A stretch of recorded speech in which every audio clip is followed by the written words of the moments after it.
Hey, this is Troutbitten. Thanks for joining me. So part of fly fishing is retrieving line. We're not cranking a reel handle like we would on a gear rod. We need to use our line hand to recover slack, to strip in line, and to give the fly some motion. But then we got to get the line back out there. And I think one of the most overlooked things in fly fishing is when and how we shoot that line. Now there are 4 different moments throughout the cast that we can shoot line. Let's cover those. Let's get to it.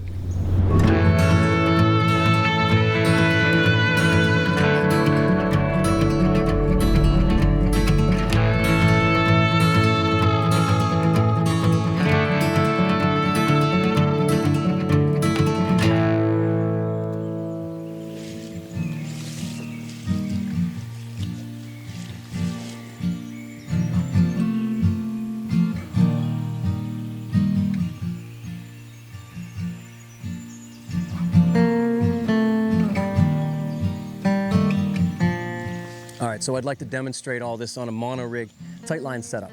When we're casting this mono rig, the casting stroke is almost exactly like it is with a standard fly line.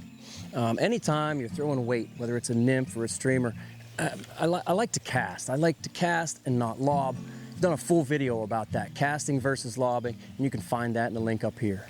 All right, so there's a common misunderstanding really that we need to shoot line to cast further. But that's not it.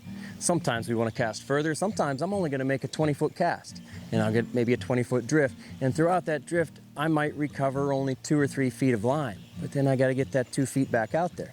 And sure, sometimes I'm going to throw a 40-foot cast and shoot 20 feet of line. On both long and short casts, we need to shoot that line. It's simply a matter of getting the line from here to out beyond the rod tip. And there are 4 different ways, there are 4 different moments throughout the cast when we can shoot that line. We can shoot line on the pickup, we can shoot line on the back cast, we can shoot line on the forward cast, and then we can shoot line on the forward cast after the power stroke. Let's go through all 4 of them. All right, so the first way to shoot line, the first moment to shoot it is on the pickup right there. I do this the most when I'm just shooting a couple feet of line, 2, 3, maybe 4 feet of line. As I'm going throughout this drift, here I have recovered about 3 feet, boom, I shoot it on the pickup. As I'm picking up into my back cast, as the line's coming off the water, I just let it slip out through my trigger finger. I'm recovering, and then I will shoot it on the pickup. This is really before the back cast. I'm drifting, now I'm ready to cast, and I shoot it. I just let it go, comes through my trigger finger, recovering 2 to 4 feet, boom, shooting it on the pickup. That way I really preserve that power for the back cast and the forward cast. So another way to shoot line out there is I'm actually false casting right now. I need to shoot this line. I can do it on my back cast like that. I have, let's say I have retrieved line, I can get things going, I'm false casting, letting line out on that back cast. I'd like to do it after the power stroke. Let's identify the power stroke as here and here. It's the end, it's the stopping points. That's when the rod really gets a chance to flex. And on my back cast, I'll wait until I'm here and then I'll let go. So if I shoot line on the back cast or the forward cast, I often will do that when I have more line to shoot out like that. Here I have 6, 8, 10 feet to shoot out on the back cast, forward cast, okay? If I'm doing it on a back cast, or if I'm doing it on the forward cast, it's usually longer lengths of line. If I only have a short length of line, I'll often just do it on that, on the pickup. The thing to understand here about shooting line on the forward cast, we can do it before the power stroke. And I'd say that's probably when I see most people doing it. It's not the best. I really don't do that very much. Shooting line before the power stroke, you lose a lot of energy. I'd rather shoot line after the power stroke. All right, so I'm recovering line. I'm gonna let a little bit out on the pickup, and then I shoot the rest after the power stroke on the forward cast. Let me show you again, recovering line, shoot some on that back cast, boom. The rest I shot out after the power stroke. When we're fly casting, we want turnover. We want the fly to get to the end, everything turns over. Preserving that power in the loop is important so we can get full turnover. Now that's especially important when you're nymphing. We want to tuck cast at the end. We want to fly first entry. The best way to get that, really the only way to get that, is having that full turnover.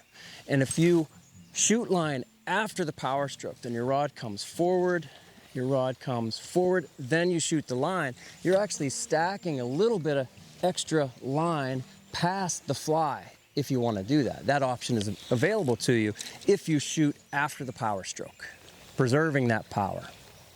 All right, so those are the 4 different moments when you can shoot line throughout the cast. Maybe the most overlooked one is shooting line on the pickup, but I think I use that the most. What we notice is that we use all 4 methods, right? All 4 moments when we could shoot that line out. The one I'd use the least, and that I would recommend almost avoiding, is shooting line on the forward cast, but before that power stroke. If you're shooting line on the forward cast or on the back cast, especially while you're false casting, do it after the power stroke. Learn all 4. Just makes you a much more versatile angler. And you can approach many different situations in a lot of different ways. All right, have fun out there.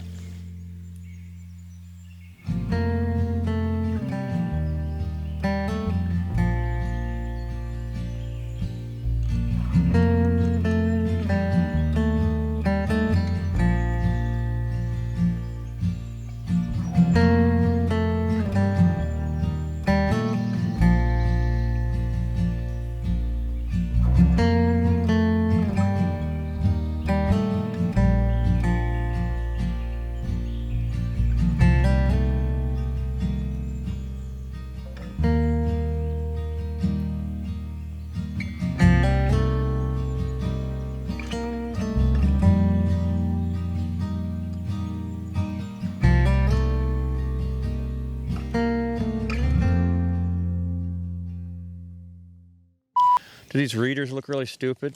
I got it. I got it. I got it. I got it. All right, so there's a common misunderstanding. I looked at you. You're going, looking at your little screen. Here we go. Here we go. Here we go. Here we go. Here we go. Here we go. Been listening to a lot of Aerosmith.